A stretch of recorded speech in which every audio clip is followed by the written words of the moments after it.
Good evening and welcome everyone to the Hamilton-Wenham Human Rights Coalition's Librarian panel. My name is James Gowdy, the Vice President of the HWHRC, and I will be our moderator tonight. Before I introduce tonight's panelists, please join me in our land acknowledgement. The Hamilton-Wenham, see this.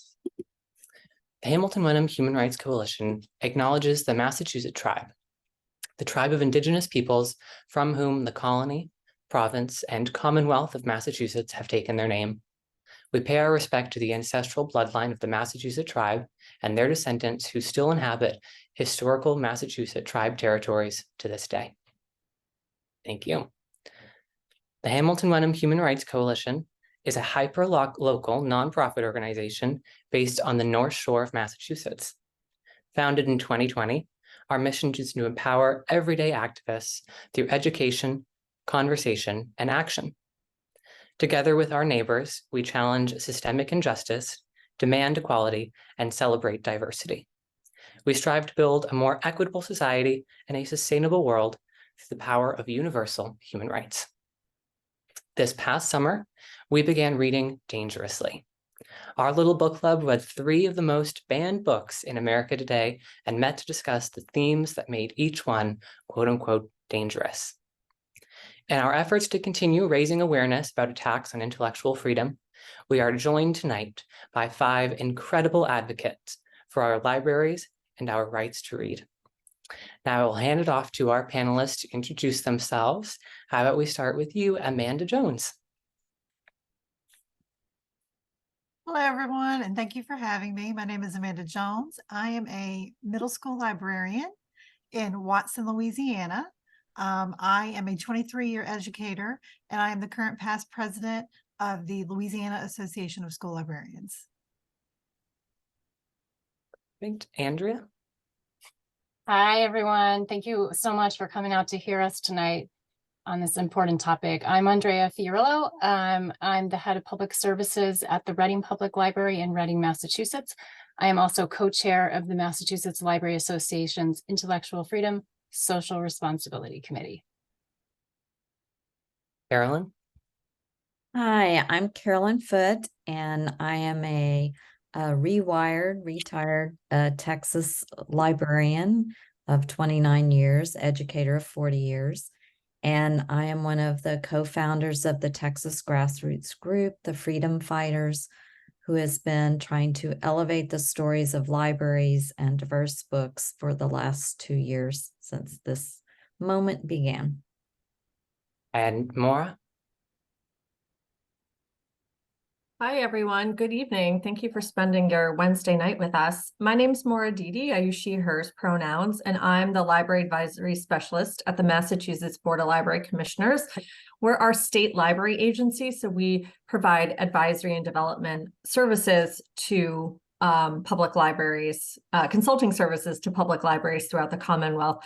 And I've been our agency lead on intellectual freedom issues, working very closely with Andrea, and helping support our public libraries and looking at it through the legal lens, through challenges impacting public meetings as well. So thank you for having me.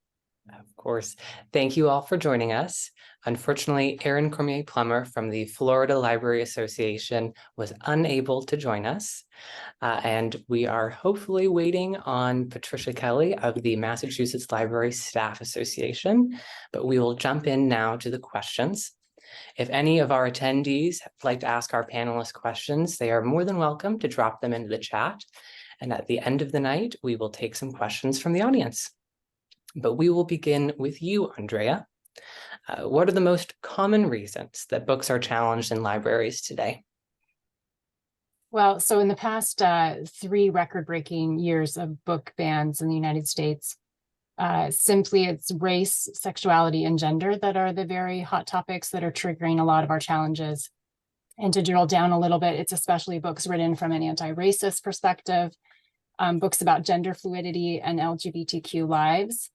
The author's own identity plays a major role. The top 10 most challenged books of the past 3 years are predominantly written by Black, Indigenous, Latinx, and queer authors. The books being censored are really people being censored and silenced. Mhm. Now, Carolyn, may I ask, how do you balance principles of intellectual freedom and the need to provide appropriate content for various age groups in libraries? Well, that's a great question. And I think that one of our missions in school libraries is we have to bridge age ranges, right? So at an elementary library, you have K through 5 or K through 6, middle grades 6 through 9. You can imagine the disparities of maturity levels and interests and materials needed for all those ranges of students. So you have to have a good process as a librarian in order to select materials in the beginning so that you're recognizing the different maturity levels, interests of students, the different cultural needs, the needs of your community and families as part of your library purchasing process. But you also have to balance that with the idea of access because of the different maturity levels, different families, different communities, even within your own community, there are micro communities. And so you do have to provide adequate access for students and their families who have different interests. And so that is the balancing act. And it's probably the most difficult at elementary school level because of that, vast age range. And that's why it's important to have a professionally trained librarian in every school library in this country to help kids and their families make the choices that are suitable for them when they're selecting materials. Could I add something to that as well? So that the idea of a collection development policy or curating your collection is guided by policy. And in Massachusetts, we have that is required in statute for our public libraries that they have to have a policy guided by standards established by the American Library Association. So, which I think is it's a core document that our libraries can use to discuss with the community about the work that goes into developing a collection, all the thought, the professional training that library workers have. And these policies will be approved by your board of trustees who are either elected or appointed depending on the community. And I think that's one of the problems we face nationwide is sort of the disparity, because in some states like Massachusetts, where you have statutes, other states, you'll find there's nothing. And so it's a hodgepodge, small libraries and small community or small school districts may have no policies at all. And suddenly they're in this censorship moment and they have, barely any frameworks that are in writing anyway that they're working from. And so as part of a national conversation on this, it's made it difficult to navigate because of the myriad of state laws. Although all librarians know best practices are to have a well-developed collection development policy for what you purchase, what you keep on the shelf, and how you provide access to it. Thank you both. We have actually just been joined by our final panelist of the night, Patricia. Would you like to introduce yourself to our attendees? Yes, thank you. And I apologize for the late arrival. My name is Patricia Kelly. I'm the president of the Massachusetts Library Staff Association, which is a union of 34 municipalities with over 700 members across the state of Massachusetts. And I'm also a full-time reference librarian at the Linfield Public Library, which is just a little bit south of Hamilton-Wenham on the North Shore. All right. Patricia, could you tell us a bit more about how your library curates its collection to ensure a diverse range of perspectives and ideas while respecting larger community standards? Sure. We do have a robust collection policy and a guide for selection and reconsideration of materials, which is reviewed periodically both by the staff and the trustees and updated. And one of the sections of our policy says we have a responsibility to provide a balanced collection with access to materials reflecting diverse ideas and populations to which any side of a question, cause, or movement may be explored. So that, I think that kind of covers the fact that we do have to be responsive to community interests and needs. That is a big part of any collection development. But we also have the opportunity to offer diverse voices, underrepresented voices. We have full-time staff that are responsible for collection development, but all staff input is respected in terms of suggestions. We also ask for the input of our community. And we also, we collect based on both professional and popular reviews in journals and magazines. So although, you know, community demographics and interests are supremely important, of course, we also collect with a view towards diversity, equity, and inclusiveness, because we recognize that many voices have been marginalized or underrepresented over time, and we want to make sure we have a collection that respects different viewpoints and that might not necessarily align with the majority of community expectations, let's put it that way. And you know, in a way, I kind of look at it this way: we want to give people what they want and they need, but we also want to provide them with things they don't know they want or they don't know they need yet. So that is, you know, we're looking for a very inclusive, well-rounded collection. And I think our policy really kind of provides the bulwark and the guidelines for that. Mm-hmm. Mm-hmm. Can I expand on that? And just from the school librarian standpoint, you know, as a school librarian, I like to use the term, and I learned it from Carolyn, age relevant, not age appropriate, age relevant. And so you want to make sure your collection is age relevant. And as a school librarian, I want to make sure that every student in our school can see themselves in the books on the shelves, but also you know, I love to use the quote by Dr. Ruding Sims Bishop that books are windows, mirrors, and sliding glass doors. So not only do I want them to see themselves in the books on the shelves, but I want them to be able to discover other worlds, discover other communities, discover other people that do not maybe look like them or come from the same background. And to do that, we always have to make sure that we are using those professional review sources, which I think sometimes gets left out of the conversation. The general public maybe doesn't understand that we do use professional review sources to guide our decisions. Amanda, could you speak more on this professional review? Yes. So, you know, we look at professional reviews, maybe from Kirkus, Book List, different sources. As a school librarian, I have access to different programs like Tidal Wave and Mac, and different book companies provide online databases where you can go and look up a book and you can find all of the professional reviews in one place.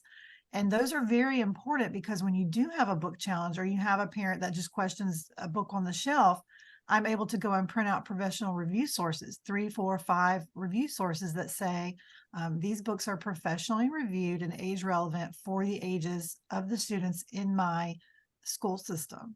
And so I always, as our collection development policy, I would think most collection development policies, the rule of thumb is 2 professional review sources in school libraries, at least in my district. And I wanted to add about this whole subject too, when we think about both schools, but public libraries serving kids in school age kids, is that, you know, we're no longer serving just our communities because of remote work. The remote workplace has been transformed since the pandemic. So we're bringing up students now who may be working anywhere in the country with any group of people that are not just people in their local community that might be isolated and have homogeneous population. And so there's an expectation by employers that graduates are able to work with different people and have understanding and empathy for coworkers. And I think that gives even more support to what we do as librarians in developing broad and diverse collections with lots of mirrors, but lots of windows, like Dr. Rudine Simmons mentions. Sims, sorry.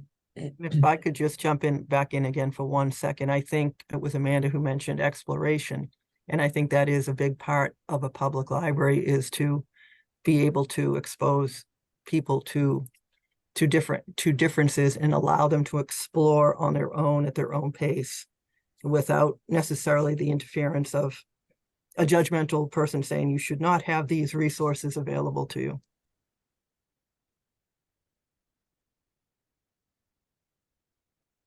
Now, to talk more about this growing interconnectedness due to the remote nature of our society and social media, Carolyn, could you talk about how social media has affected challenges to intellectual freedom, how they're spreading, and how you've responded to them? So, I mean, a lot of us in this chat have a lot of experience as librarians, so we're all pretty aware, but not everybody may be aware that, you know, censorship has come in waves in American history. And probably the worst wave we faced was during the 50s, during the Red Scare, or one of the worst. But there have been other times, you know, there was one in the 90s and one in the 00s. And so when we think about those waves, except for the McCarthy era, most of them were more like blips, you know, maybe a year, but not the intensity that we've seen, not the misinformation that we've seen. And that's where the role of social media has made a tremendous negative impact on this spreading so quickly, because we're finding, you know, a list from Texas may be being used in Pennsylvania or Louisiana, and methods of challenging materials or scripts are being circulated all over social media, blogs, and private social media groups on Facebook.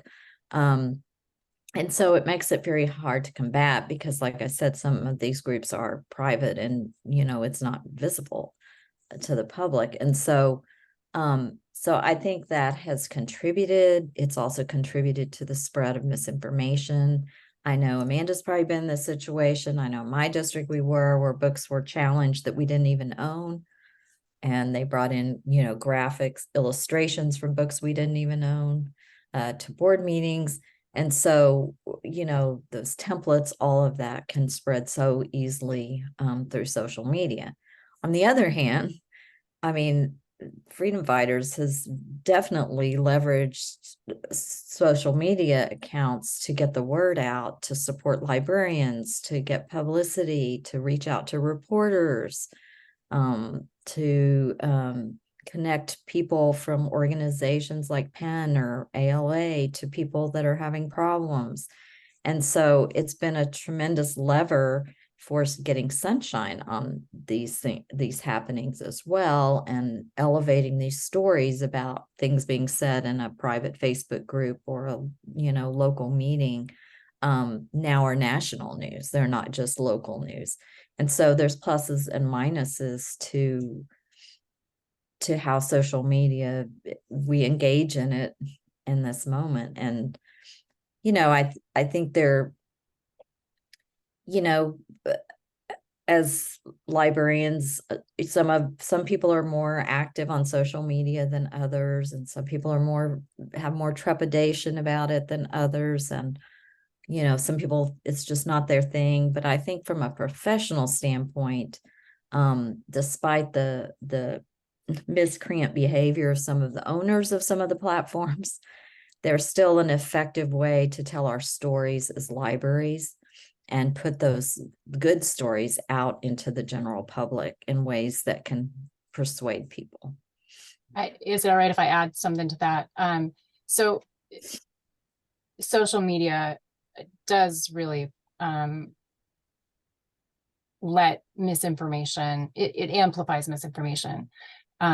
partially because there are bots, partially because the drama of saying something negative or nasty really amps up on social media, partially because you're not saying it to someone's face, and therefore the relationship that we have always had socially when we make comments about someone, that has fallen away, and it has increased the level of dehumanization that's gone on in schools and libraries. I don't think we're really the true targets. I think we're just the civilian casualties in this culture war. But the really big change, besides the fact that this stuff can just spread so quickly, just take a screenshot of something that someone finds offensive, and it can generate outrage throughout the United States. And that is what we've seen again and again and again. But the real difference is that before 2021, when we saw challenges to our materials, it was because parents and readers were actually engaging with our materials.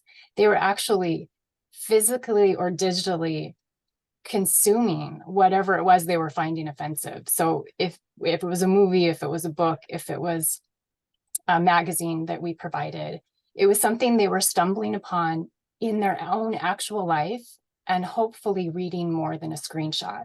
So maybe they read a chapter and put it down in disgust, but at least they experienced it on their own through their own eyes, not through the lens of social media where someone else is telling you how you should feel about something and showing you only one tiny bit of it. So what we're seeing this time is that people aren't engaging with the material at all.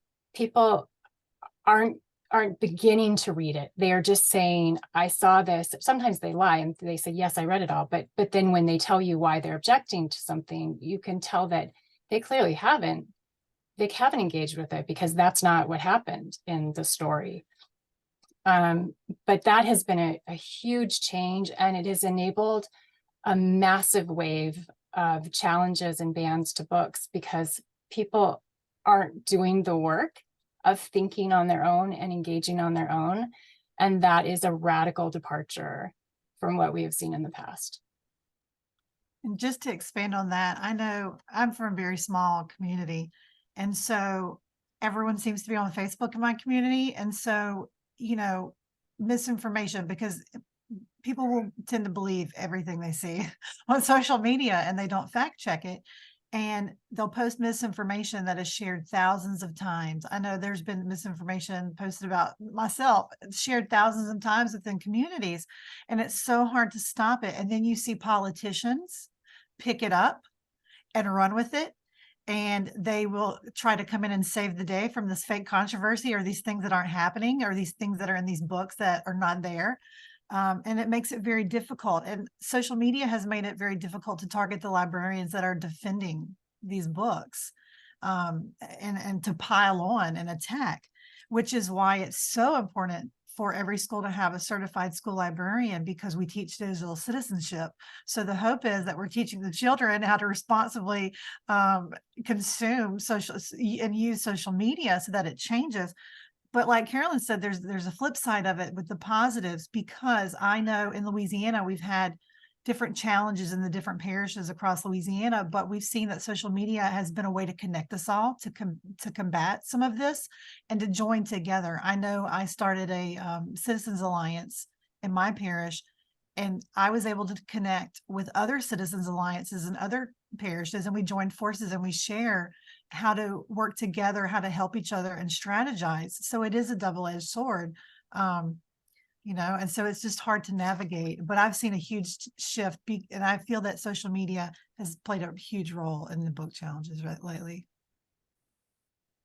I'd like to just kind of jump on that too. And it seems to me that many of the people that are going right to social media with a challenge, so it's like they really don't want to resolve anything. They just want to blow it up, because most libraries, we have a process for reconsideration. It's there. If you really object to something, we will work through a process with you. But folks are just like jumping it. And so to me, it seems like they really don't want to resolve anything. They don't really have, I hesitate to use the phrase legitimate concern, but they just want the noise. I'm glad you flagged that, Patricia, because we've definitely seen that at library board meetings for public libraries and school library meetings where the same groups will come back and read excerpts from books over and over for months, but never file a book challenge and never file an official complaint. So then that makes you, really question what is the motivation here and what is the goal, what is the purpose. And sometimes in the course of that, districts will change their policies when they never actually received an official challenge. So it's quite the conundrum, but the social media piece just unfortunately elevates it.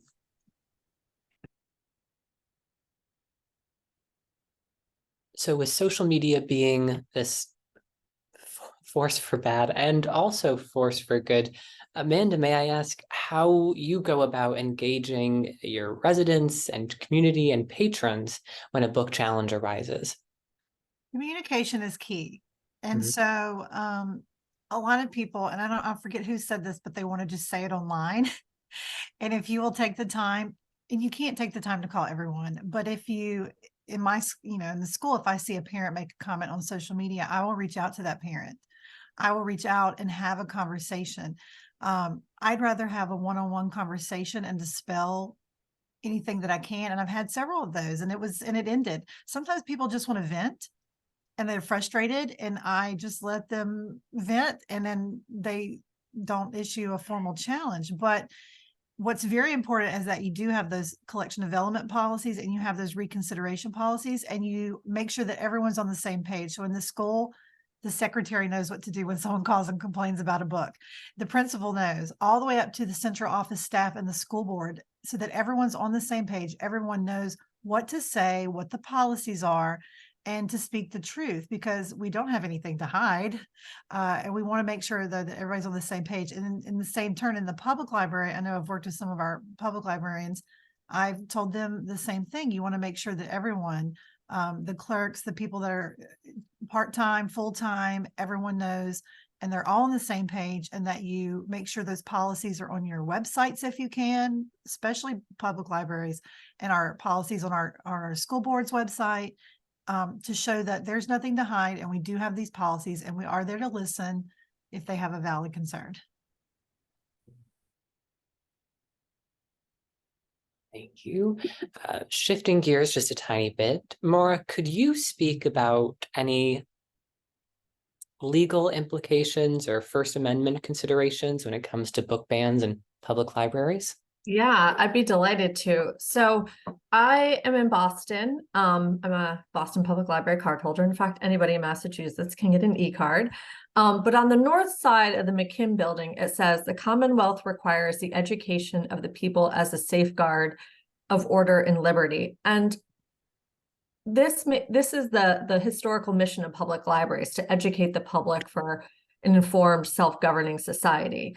And so our First Amendment rights gives us all the right to have access to ideas, the diversity of ideas, as I think one of my fellow panelists talked about earlier, all sides of the issues, right? So we're able to make up our own mind, make up our own judgments without government interference or limitations. And so the public library provides this marketplace of ideas. And the Supreme Court has upheld that receiving information follows the right to speak. And there's two cases that make this point. One was in 1965, a case about the receipt of communist propaganda through the mail. It was Lamont versus Postmaster General. And Justin Brennan declared that the right to receive publications is a fundamental right.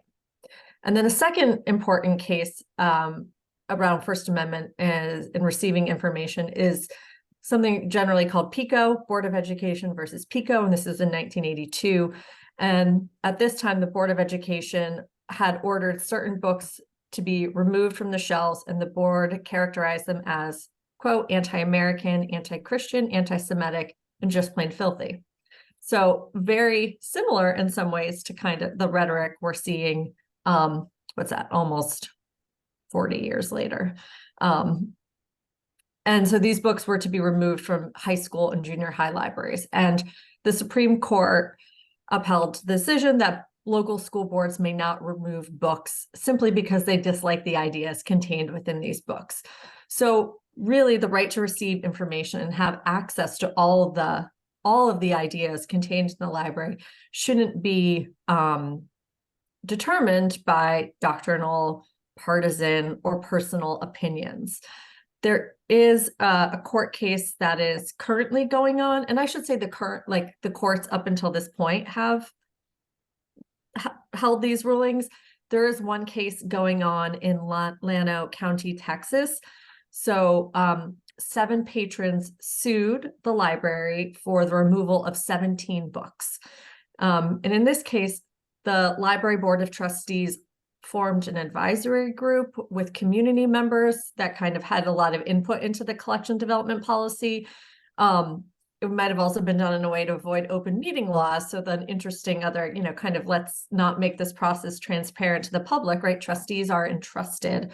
And there's often sunshine laws or open meeting laws to make sure that their work, their governance, the decisions they're making for the public are done in public. And earlier this year in March, a judge granted a temporary injunction that the book should be returned to the shelves because they were removed because of personal opinions that people on the board had. I do think it's a worrisome trend because after that happened, that the board of trustees for a brief moment was like, well, we'll just close the library. And so we're also seeing that in other communities where instead of returning books, or if there's a referendum, depending on how libraries are funded, they're funded very differently across the country. Some have to go to the voters every few years for their tax levy. Voters have been voting not to fund the libraries because of their thoughts about what is contained in the collection. And I won't get into it too much. I mean, I can or can't, but I can also just say that there are also 4, I guess on the other side, legislatively, there is what we saw in Illinois, which are kind of the anti-book ban bills. And I know my colleagues here in Florida and Texas or not Florida, but Louisiana, right, and Texas are probably very familiar with some of the legislation that's we call adverse legislation impacting access to material. So here in Massachusetts and Illinois, Illinois passed a law, but there's 4 bills currently in our at the legislature that are really about anti-book banning bills to helping strengthen the access to collections as well as protections for library workers. So, yeah, there's a lot going on legislatively about that. I'd like to add on to that, more was saying about the voters and the funding. In my parish, because we have parishes, not counties, currently right now, the anti, or I should say the people that are trying to censor books couldn't get their way. We were able to, stop them from all of the censorship attempts. So what they're doing now is trying to defund the library. And actually this Saturday is a vote, and our community is voting to keep the library or not. So if we do not have 51% of the vote, we will lose our public libraries by 2026. So we have a huge vote on Saturday, all coming down to, and it's a social media campaign. That's what's being, circulating in the community. It's what camp do you fall in based on what you're seeing on social media. It's not anything to do with what's actually happening at the library and people that are coming to library board meetings. And this, I mean, beyond the First Amendment issues, which I'm surprised I'm saying this, it has such a chilling effect on libraries everywhere. It makes it, I think, more difficult sometimes for directors to do that program, to buy this book when they are like always thinking about the survival of their library. And it's a horrible position to put both school librarians and public librarians in. But I think the kind of underlying chilling effect that we're not even seeing some of the things that are being banned is really scary to me. Right. Because some of it's coming from inside the house, schools particularly, that's happening. And on one slight positive note, every library reported on last week's elections, specifically levies and funding for libraries across the country. And you know, it seemed tremendously successful, and some of the libraries that had been denied funding in their communities, this was their second or third go round to try and regain that funding, and most of them did successfully. So, you know, we're starting to see some glimmers of hope with new lawsuits being filed, and school board elections went in a more moderate direction rather than extreme this time. So hopefully some of these, you know, we're just seeing the inklings of maybe the page turning. We've mentioned throughout the night the importance of the codification of policies around reconsideration. Could someone speak a little bit about the process of reconsideration when a book actually is challenged, and what that's like from the librarian's perspective? Maura, do you want to take this? You want me to take it? No, you can take it. I'm like, I don't have direct experience with this. Just Boy, I wish I didn't. Yeah, so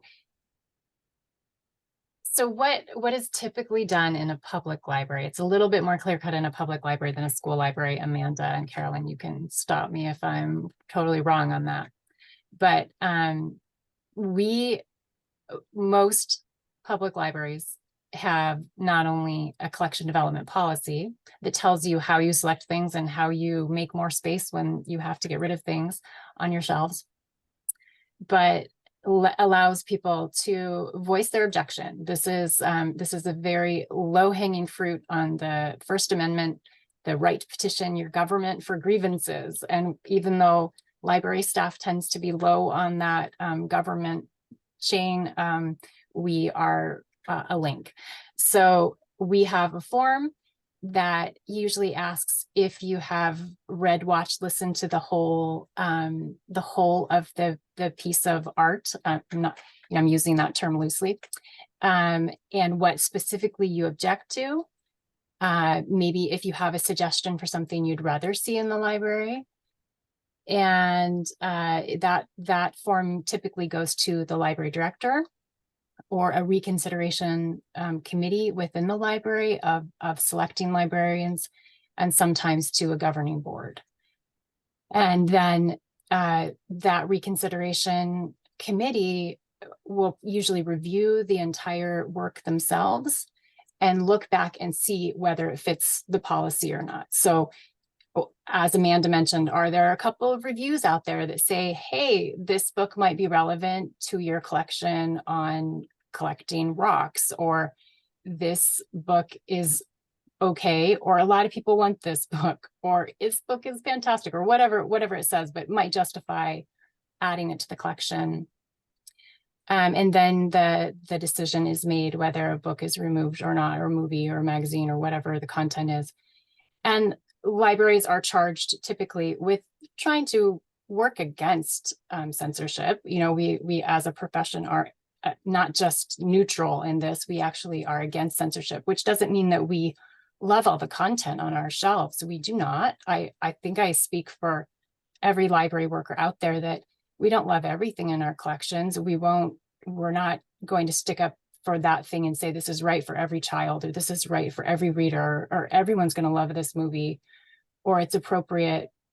We're just saying there is some reason that aligns with our policy of why we have this. Maybe it was just that it was really popular. Maybe it was that the literary critics thought it was a masterwork.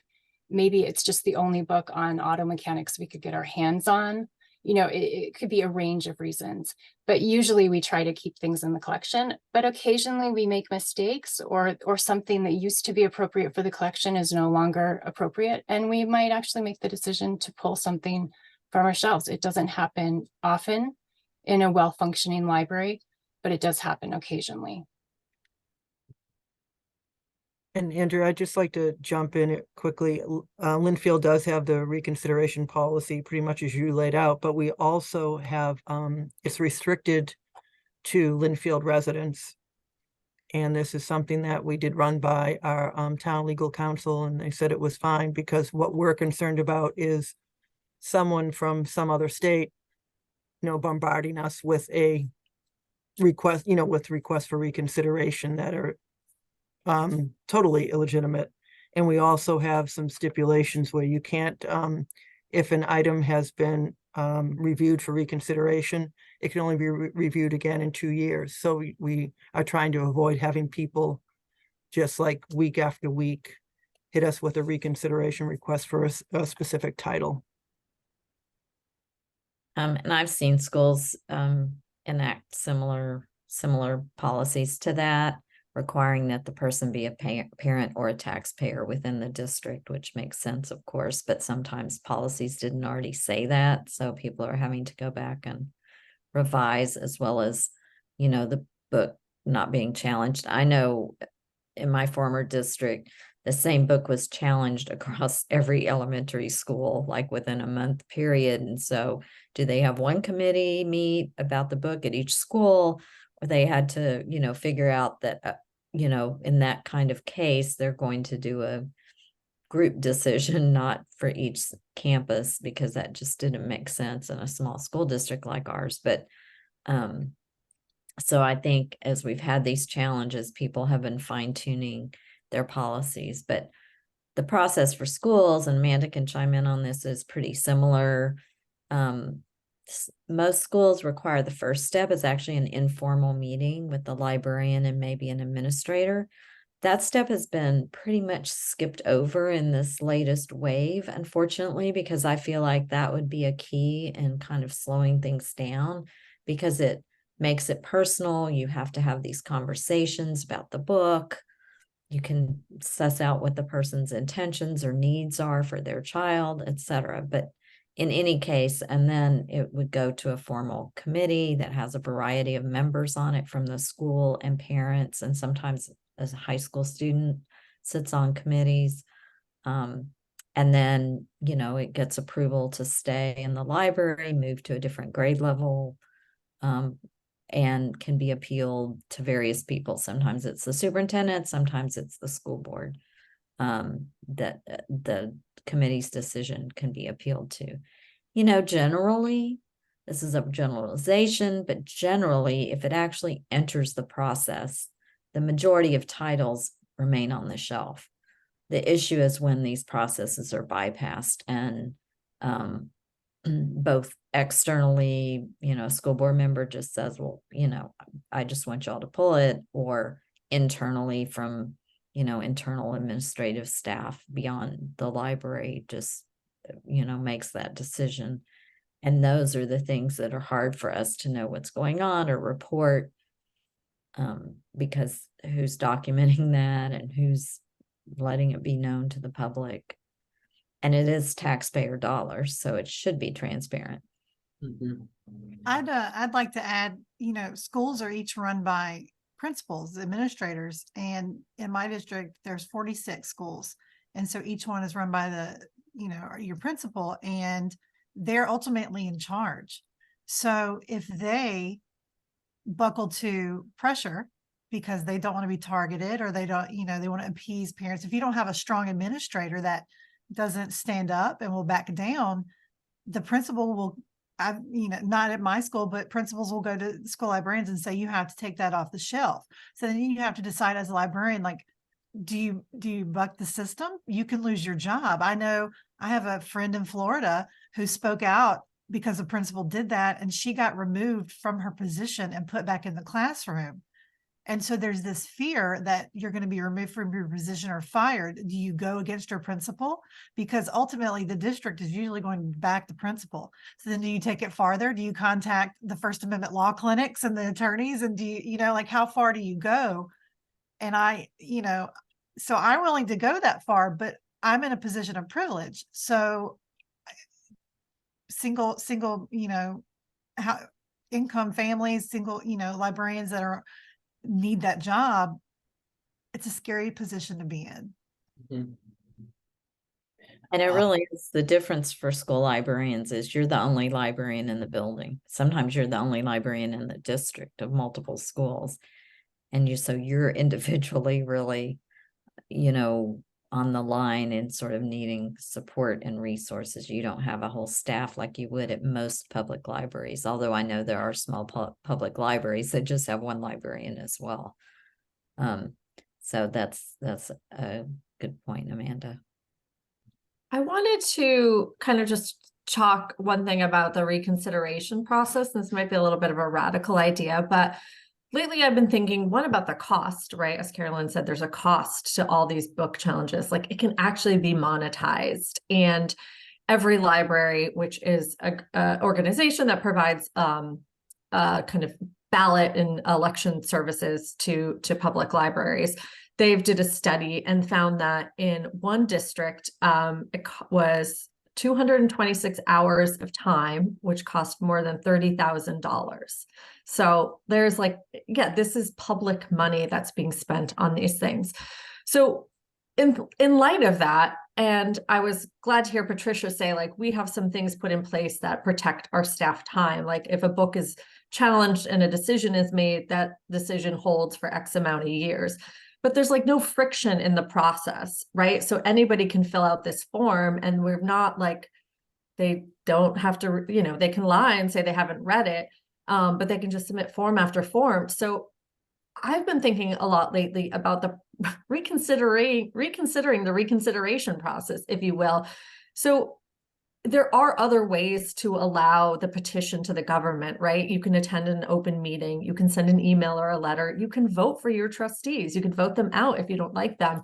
So we are, you know, there is a right to have question the library about policy decisions that exist, but kind of reframing that is like, we're also giving people the right to take up hours of staff time, and that might not actually be a right. We're allowing that, but they might not have actually a right to do that. And there is some agency at the board level to say, you know, maybe no, we're not gonna, this meets the policy, like that can be the end of the story. I mean, it's kind of a new thoughts that I'm having, but just thinking a little bit more critically about this process and thinking about, is there anything analogous in other forms of government? And I don't really think that there is, that we allow our community members to really pick apart like individual parts of our collection, which may are just like such a fraction of the percentage of the things that we offer. So just a little food for thought out there. And I'm happy to talk with anybody who wants to talk more about that. It's I like that you said that, because in a Thank neighboring you. in a neighboring parish, in St. Tammany Parish in Louisiana, 2 women have caused $75,000 because of 200 challenges. 2 women, and they don't show up to the meetings. They don't show up to say why. It's copy and pasted. Every form, every book says the same thing, and it's completely, it ranges from children's picture books to adult books, and they all say they want them removed and they haven't read them. And then you know, you're reading horror stories, like in Florida, there's a teacher that has challenged all of these books in her own county, but she wasn't satisfied with that. So in a neighboring county that has these rules, that has to be a parent or someone in the community, she's now getting power of attorney of these, you know, these families to have to challenge books. And I don't want to say, I believe it's Santa Rosa County. And the tactics that they use are just astonishing to me, and not in a good way. So is this a deliberate attempt then to bankrupt public schools and public libraries? I mean, I don't think they care about the cost. They just want the information and the institutions gone. And to be clear, it's not even just libraries. In a few states, we've seen assaults like this on school districts. In Minnesota, I think they were filing some sort of insurance forms, like mass filing these insurance forms. And they've been filing things about school psychologists as well. I know in Texas, some districts, that's been happening. So it's really just meant to gum up the works. But I also think, you know, as librarians, and to your point, Maura, you know, reconsiderations are a professional tool you know, a way to communicate with a patron or a parent or a guardian about their child's well-being or that patron's well-being. And so I think that, it is on districts to also do a better job of screening these and not saying, well, I have to accept every form. If I've seen some districts implement where a certain individual can't file more than 2 a month or something like that. So the implication being you can read 2 books a month, but you can't read 200 books in a month, So to bring a little, put some brakes on, but bring some integrity to it. And I've seen places that won't accept them if they appear to be copy and pasted, so I think that there is some integrity. But there's so many elements of fear mixed in for, especially, libraries aren't a school. Like at a public library, the people managing the public library understand libraries, but in a school, a library's like, the librarians over here, there's counselors, there's coaches, there's the choir teacher, we're just one entity in a bigger entity, and they don't really understand our functions very well at all. And certainly there's an onus on us as librarians to better communicate our processes, but it's also the onus is on them if there's policies to follow them, just like they would the cheerleading election policy or the special ed policy or bus rental policies. Just because it's a library doesn't mean our policies aren't any more valid if they were passed by the school board. All right, so we have quite a few questions in the chat from our audience tonight. Before we turn it over to the chat, I will invite our board president, Anna Sieczyk, to speak about some upcoming Hamilton-Wenham Human Rights Coalition events. Hey there, everybody. Can you guys hear and see me okay? Getting some nods. So first of all, thanks, James. My name is Anna Sieczyk. I am the president of the coalition. I want to state, before I talk a little bit about what we're up to, I just want to acknowledge the time and professionalism of the librarians who have joined us tonight. I think sometimes people forget that there is a huge professional component of librarian work. It's not just people who like books or who like kids or who like thoughts.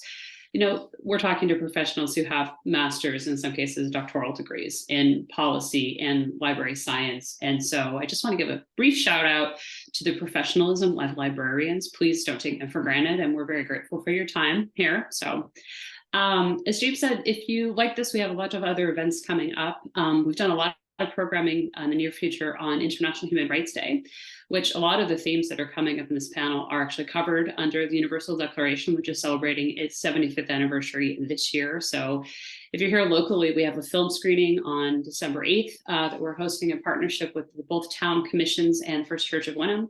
Then on the 9th, we have a huge library celebration going on. We have a nonprofit fair, arts and crafts. We have an actress portrayal of Eleanor Roosevelt and her role in the Universal Declaration. We will be reading the Declaration. We'll have awards from a contest, a community call for submissions. So if you are local and you have a story to share about your involvement in something related to this year's theme, which is dignity, freedom, and justice for all. Maybe you've been targeted by some sort of attack. Maybe you marched on Washington. Maybe you marched in early Pride celebrations. It could be a lot of different things. Maybe you've taken your kids to something. We have a community call for submissions. So there'll be some presentation of awards. Then we've got 2 musical performances. I have been promised some protest folk songs. There'll be a little bit of a hootenanny component. So please try to join us. Those are all the second weekend in December.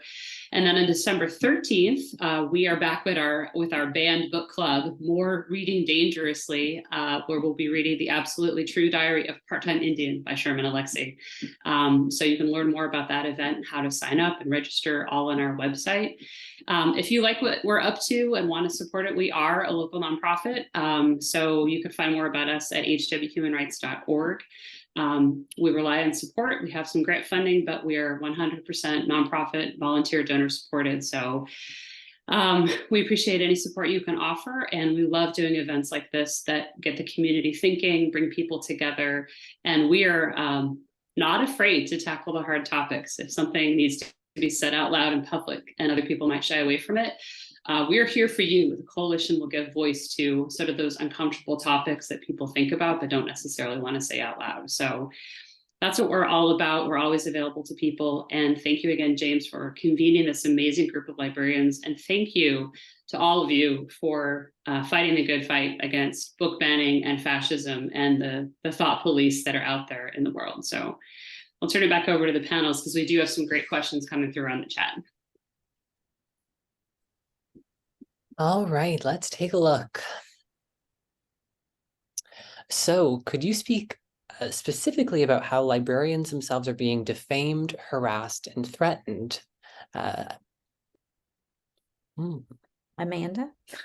Yeah. Okay, so I can speak to that. So I went and spoke. I'm a school librarian, but I went and spoke in defense as a private resident in our public library at our public library board. And there's been a year and a half now, a targeted attempt to defame me in my community, to the point where I can't go in public in my small town because I live in a small town. I don't live in a large town. My town has 2 red lights. Everyone knows everybody. And at one point 2 years ago, I was the, School Library Journal Librarian of the Year, and I was lauded as being a great asset to our community. Fast forward 2 years later, I'm the porn pushing pedo groomer because of a targeted campaign against me. And I'm not unique. It's happening to hundreds, thousands of librarians all across the United States. And so the point of it is they want to silence you. So I've been targeted so that I would be silenced. So I'm actually in a court case right now. It's an ongoing court case for defamation because I had enough of it. I'm still in the court case. So I have no outcome I can tell you right now. Haven't won or lost yet. It's happening all over and people are getting scared. It's affecting purchasing decisions by school librarians. What do they want to purchase? What do they want to speak out against? Because if you speak out, you get targeted. And if you live in a small town like me, where you can't go in public without being followed around with phones and cameras in your face and I can't even go to my child's football games without being harassed in the stands. So it's really tough to deal with. And I've been at school board meetings where people were actually filming. Some children came and spoke at the meeting, some middle schoolers, and they were outside after the meeting, looking at books, sitting on the ground, talking to each other. The parents were over here, and someone was filming the children and to use on social media. We've seen students being sent in. We've seen people trying to substitute teach for the librarians and take a sub job and then go in and take pictures of the library. I mean, it's in the school districts where this is happening extensively, it is a lot. And this is why librarians need community support from groups like yours, because it's a lot for a human being to have to deal with, no matter what your professional job is. I can't even begin to comprehend what you, Carolyn, and Amanda are going through. It's awful. This is where I want to jump in and say the power of unions in a state that's lucky enough to have unionized or partially unionized workforce. The solidarity among unions, going from the boilerplate to, do you have just cause in your contract so you can't be fired arbitrarily? Right. Might you be able to get language in that protects you from people who want you fired because you're doing your job? But Right. also the solidarity of the wider labor unions, we in Massachusetts, we've been able to make connections amongst trades unionists, teachers unions, nurses, and they come out to support us because we support them. And I realize I'm speaking from a place of privilege in that Massachusetts is a highly unionized state, and I feel for those states that don't have that support system. But all I can say is that, our union siblings understand that democracy is something that is protected by libraries, and they understand it's under attack, and they want to help us. as much as we help them. But And yeah, I appreciate that point because, my response to that is always, well, a lot of the swath of the South is non-union and, especially for educators. But I was responding in text to the person in the Q&A about what can we do ahead of time. And it really made me think that one thing we're neglecting is whether or not we're allowed to unionize. That doesn't mean we can't reach out to the local UAW chapter or, whatever, because they're still allowed to unionize in the state. And those organizations that have nationwide coverage, but also in every state for support. And I think that's one thing as a profession, maybe we've neglected is, reaching out to broader community groups. And that includes people like the Rotary Club and, HRC and Children's Defense Fund, and, just really making those connections very overtly and ahead of time if we can. right. I mean, there's nothing like having a group of electricians or carpenters or laborers come to a rally in support of a drag story time, and seeing the people that many of us think would normally be on this on the other side, just rallying in support. I think the support is there, and it's tough sometimes to make the connections, but it's so worthwhile when you do so, because those interpersonal stories, you get to know what they do, they get to understand what we do, because often people that aren't in the librarian profession, as to your point, someone's point earlier, it's great that you get to read books all day. And, to make connections with other professions where we get to know them, they get to know us, and we can work together is priceless. I've seen recently in headlines, some librarians, public librarians, have turned to the U.S. Equal Employment Opportunity Commission and filed, and several librarians have gotten, they were fired for standing their ground, and they've seen some success and some settlements. So I'm hoping more of that will happen. We'll see. Including the Llano librarian. She hasn't had results yet, but she filed. Yeah. Now, I do really want to get to Laura's question more in depth, but just to quickly piggyback off of this one, could you speak on the importance of other solidarity groups like the library associations, both national and statewide? Maybe more, could you talk about how the Board of Library Commissioners is supporting libraries? Sure. So our commissioners are appointed by the governor, just like the background education. They're appointed by the governor from all across the Commonwealth, and they conduct our official business. So very much like trustees. So they are incredibly supportive of the agency's work in supporting intellectual freedom.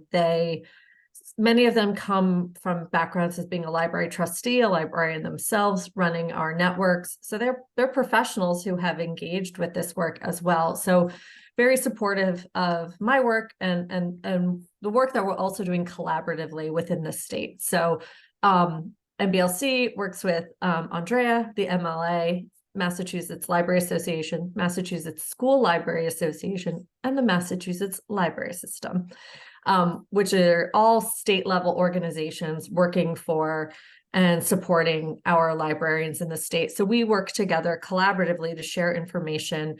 Andrea's brainchild, or recently we did a read-in, helped organize a read-in, Let Freedom Read, during Banned Book Weeks, to really celebrate the point that we are, the libraries are here, again, that marketplace of ideas that are here for everybody.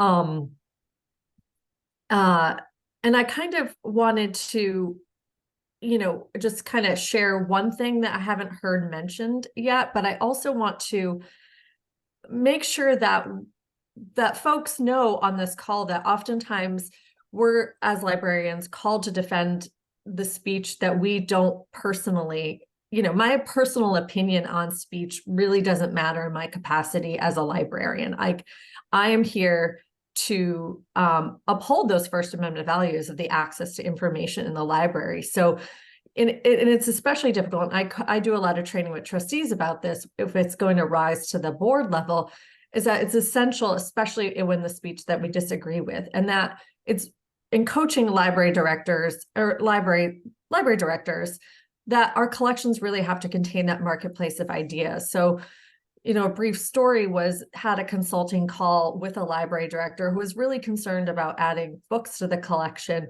that had a conservative point of view for fear that patrons would complain. And this was something that a patron requested. So, our conversation was like, you'll do it. This person will do, I was like, well, you should add this to your collection because somebody requested it. You can find some reviews of the book. This is what your community is asking for. And it's really important that the library has, when we talk about people seeing themselves in the collection, it is all those different viewpoints as well. So we are also, I think a lot of times what we're talking about more publicly is about, because what's being challenged right now is books about LGBTQ folks, by authors of color, BIPOC folks, books about anti-racism, but we're also sometimes more privately and quietly having conversations about how it's important that we have the entire spectrum of and let's just say political ideas, right? So ensuring that there's books about raising your children in Christian faith, if that's what's important to your community, that those are books that you should have in your collection. I'd also like to say, when I first started speaking out, I felt very alone. And I felt like I was one wheel. And I use this analogy or this metaphor analogy, whatever, that I was one wheel. And I realized I needed to form a coalition. So I met two women, Lynette Mejia and Melanie Brevis, and the three of us formed Louisiana Citizens Against Censorship. So then it became three wheels. But then we realized we couldn't do it alone either. So we joined forces with Louisiana Trans Advocates, 10,000 Women of Louisiana, Forum for Equality. And you have to realize that it's going to take all of you working together. And so you're not just one wheel, you're an 18-wheeler. That's how I put it. You join together so that you're an 18-wheeler, so you can go on in there and get your help, because I didn't know how to speak at the legislature, but Louisiana Trans Advocates and 10,000 Women, and they helped the Louisiana Library Association and the Louisiana Association of School Librarians. We didn't know, and so we all formed a coalition to work together, and that is very important. I want to add to that, because I think because of the unprecedented wave of attacks on collections, programs, and staff themselves in libraries that has happened since 2021, I think we have spent a lot of time being really taken aback when people like Amanda are so viciously attacked. And we've been scared. And we've questioned our life choices. But I just want to say that we are not just in a coalition, we are hands down, overwhelming majority against censorship in this nation. And we do ourselves a disservice when we think that the people who are the loudest are the most in power. And we need to grab the power back, because the democratic norms of being able to have a diversity of ideas, to be offended occasionally, and to keep going in our culture, to treat each other with a basic kind of decency and tolerance, if not kindness and love. All of these traits, all of these values are the values of the vast majority of Americans. They may not be the values most espoused on social media or by the trolls, but they actually are the values of the vast majority of people who are right next to you, your neighbors, your patrons, your parents walking in the door. And we need to recenter those voices in this argument. Just because the other side is highly organized and really mean and really loud, they are like 5, 10, 15% of the population is willing to die on the sword of censorship and harassment. I'm gonna interrupt for a second, because I want to tackle this head on. For those of you who are aware, there's been a question posed in the chat by someone who's chosen to be remain anonymous, which is fine, but it speaks to the cowardice of the troll. So I'm going to read the question before I answer it. And I'm doing this because you, as the librarians, get trolled all the time. So I'm just going to show you that someone else is willing to stand in front of the troll for you. The question was, to be fair, books couldn't be challenged by, quote, a handful of people, unquote, if they weren't deliberately purchased and curated in the first place by a different, quote unquote, handful of people. And I want to pick up on this because, one, it's keeping to the personal attacks on people like Amanda and Carolyn, as though you personally and individually have curated anything. That needs to be dispelled, right? Decisions are made about book choices by a much broader group of people. And they typically, we're not talking about, self-published little memoirs. We're talking about books that are published by national companies, reputable publishers. We're talking about books by people like Toni Morrison, right? Like Pulitzer, like award-winning authors. So I just want to dispel the notion, number one, that the books are sort of pet projects where you are writing. These are not like that. So that's one thing I want to dispel. The other thing, as I'm going to put a little sharpness in something Andrea just said, which is about the vast majority of people, which, as someone else who's been trolled in different ways, it's really hard to feel like you're in the majority. But the reality is this, right? So for those people who are railing against books from queer authors, and we were trolled our own selves when we read Gender Queer, right? They called for the library to cancel our program, that we were going to expose children to pornography. And my response to that is, anyone who's challenging queer voices is to look at Target in the month of June, right? Target is as mainstream as it gets. And if you can't see that as a reflection of mainstream sort of American culture embracing this, your barometer of what's the majority is off. I'll use an even better example, this one I personally love. We talk about raising anti-racist kids and books against racism and books from Black authors talking about systemic racism, right? Does anyone watch NFL football? I don't normally, but sometimes I do. If you look carefully, what does it say at the end of the end zones? It says, end racism in the NFL. So not that I'm the biggest use of consumerism as a byline of where American culture is, but if you have Target and the NFL on the side of intellectual freedom and supporting underrepresented populations, I feel like that's a good indicator. So I just wanted to, one, address the anonymous troll. If you're still here or not, we see you and we are not afraid of you, and we will not let you burn our libraries or our librarians out, out in the cold. And two, I would like them to recognize how very off base they are with sort of mainstream American culture, but also just good curation of library collections. These are not pet projects. These are amazing books that everyone should read if you want to. If you don't want to read it, guess what? You don't have to read it. All right. Muting myself again. Thanks, guys. Thank you, Anna. I would like to turn now to Laura's question. I know we've touched on it briefly, but Laura says, great panel. I love hearing from so many of my public and school library colleagues and activists. I teach intellectual freedom and have long talked about the importance of having policies and practices in advance. The new wave of challenges, the nationalization of attacks on libraries, makes me ponder what else we can do in advance of challenges to reach out to the public, to educate the public, not just to play defense against challenges, but to try to be proactive and engage our community's panelists.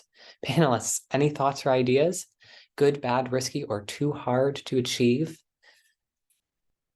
I think this is a really important and significant question, because I think too often library communities wait to respond until attacked. And once you're in that situation, it's not too late, but it's much harder to build support systems when you are also trying to,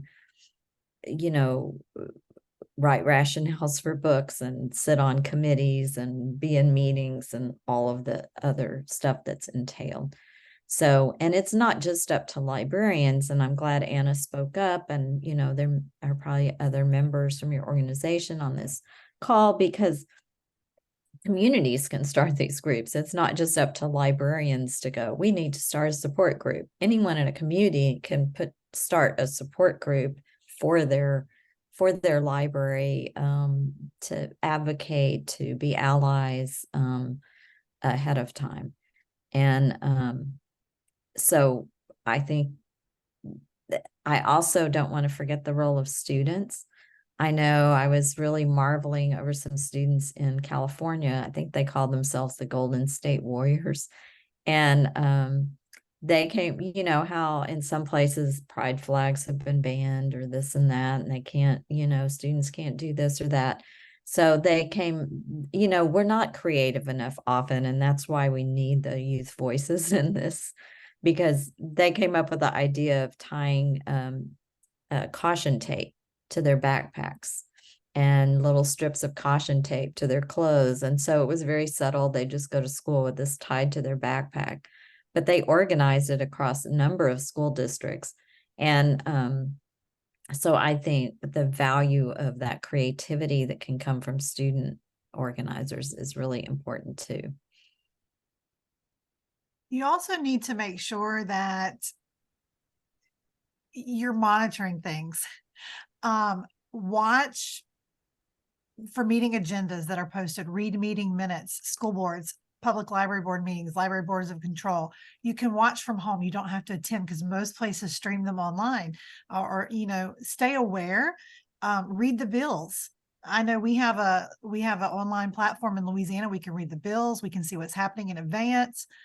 Monitor the politicians in your area, get to know your politicians and what they stand on, and have those conversations with them before things happen. We have a whole new council coming in January. And so I plan on going to talk to them about the library and what the policies are and how things works before they get caught up in the whirlwind like our previous council did when things all started splintering. But also the grassroots alliances are key. You look at Freedom Fighters of Texas, you look at the Florida Freedom to Read Foundation, you look at St. Tammany Library Alliance in our state. It's all citizens, and none of them have a librarian background. Their moms, their dads, community grandparents, community members, and they unfortunately they didn't know it was coming and they filed it after the fact. But go ahead and create an alliance ahead of time.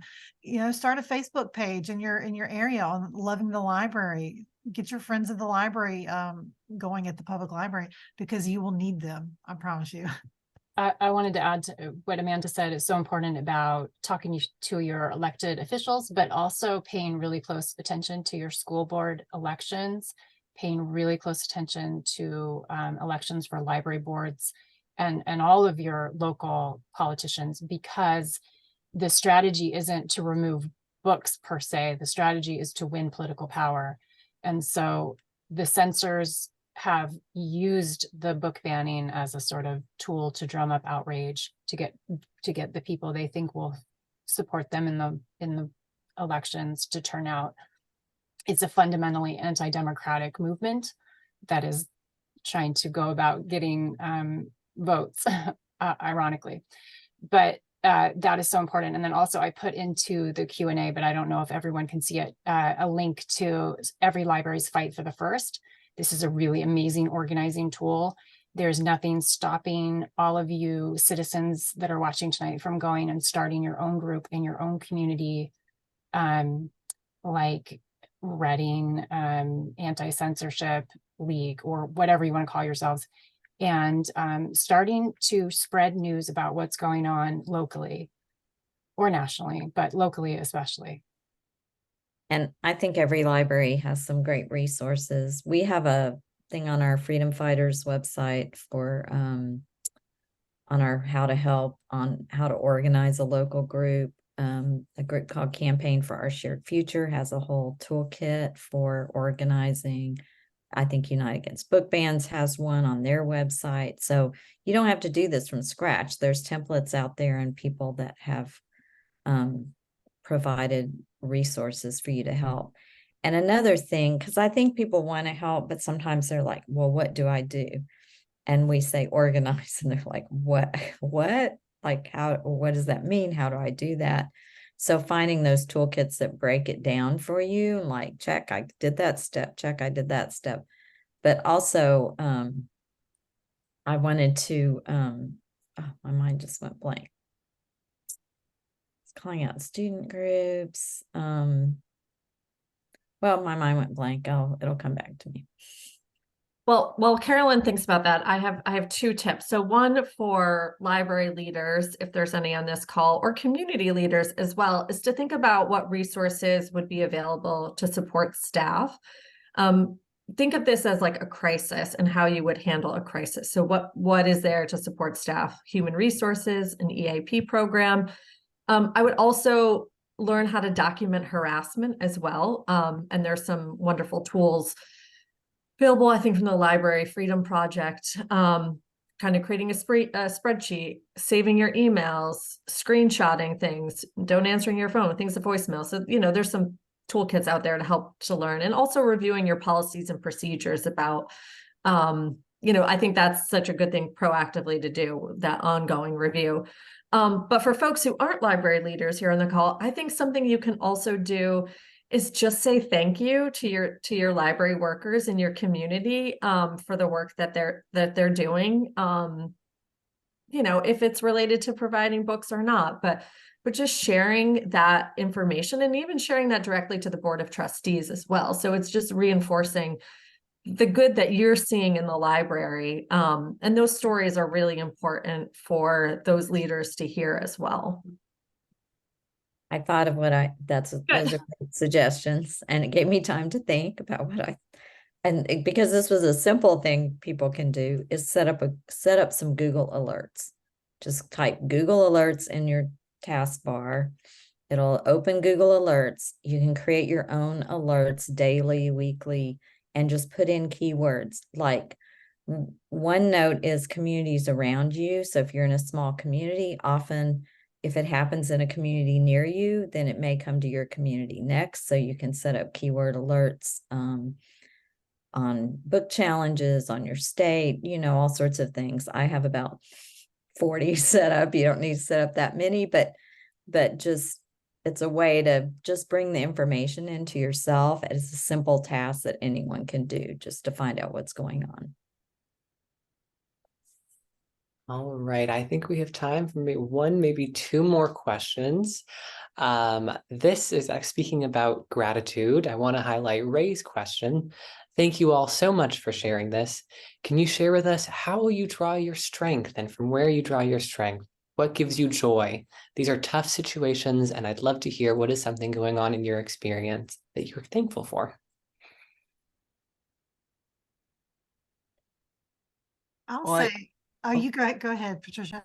Okay, sorry, man. I was just going to say, I really, the support I get from my union siblings within the library field and from the greater AFL-CIO field, across the gamut, is just really amazing. When you see people like just face palming when they hear what librarians are going through, and then getting up and wanting to help you with an action, it just makes you feel really good. Mm-hmm.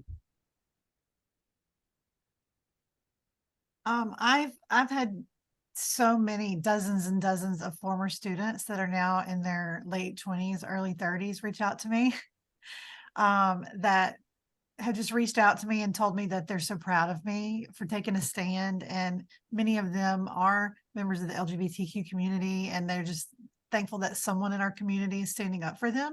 So that gives me joy. And then also the school librarian and the librarian community as a whole. And even I've counted them, over 1,000 messages of support. I print them all out. I have them in a binder and I look at them. So many people have reached out to me in support, and it's just, it makes it all better. And it keeps me going. There's a bumper sticker out there. This is something like, when in history has it been the good guys banning books? Have you seen this? And even though mostly this experience has been really negative, what's going on since 2021 around censorship and harassment, being on the good guy side is always a little bit of a joyous thing, even if you're fighting a really hard battle. If you do it with a lot of clarity about purpose and a belief that you are standing up for your fellow readers and people and children and your whole community, really to have access to a wide array of thought, that's rewarding in and of itself. And then to be there for each other as we see others try to tear library workers down, but to say, no, we're doing good work, and we're going to stay here and we're going to do our job of fighting against censorship. What gives me a lot of hope is students or not only my only former students, but when kids reach out to us and ask us to be on their podcast or do an interview with them, or, we've had students reach out to us who saw us in some article. And, to me, that's the thing that makes it all worth it. Because also, we're all giving them something to look up to.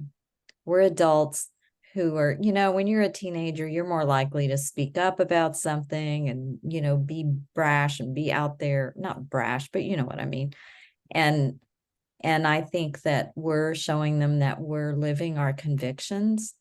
And I feel like for young people, it's important to see adults living their convictions and being public about it. So it just fills me with joy when I have contact with students that tell me that.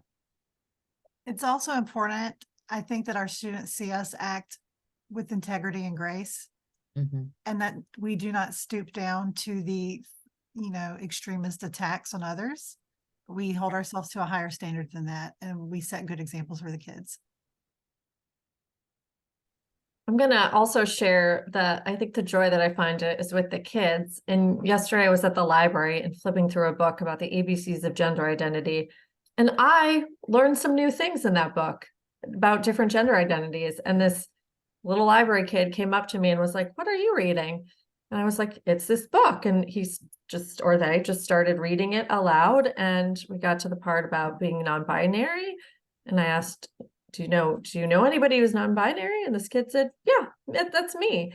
And so this kid can see themselves in the collection. And I think that is so, I think we're serving the kids today, that they feel seen and that they belong in the library, and we're protecting, their stories and making sure culture and their stories and their communities, that information continues to thrive and survive. And I'll also say the network of professional librarians, I feel like, is really strengthened in Massachusetts. I work really closely with Andrea. I consider her a friend now, over the years. And that's really been wonderful to see just everybody come together around this issue. And I think we can't forget to, I heard somebody speak from, I think it's PFLAG. And, as librarians, we've entered fights that have been going on for 20, 30, 40 years, the civil rights movement longer than that. And we're now, sort of fell into being part of this movement for access. And, so I just wanted to acknowledge that. And also, I left off mentioning that the National Coalition Against Censorship has a good toolkit and many resources too on their website. So I'm throwing that in the last second. All right. Well, unfortunately, we are rapidly approaching 8 o'clock. So I just want to say the biggest thank you to everyone here, to our panelists and to the attendees who have come and hopefully learned something about fighting against censorship. So thank you all for joining us tonight.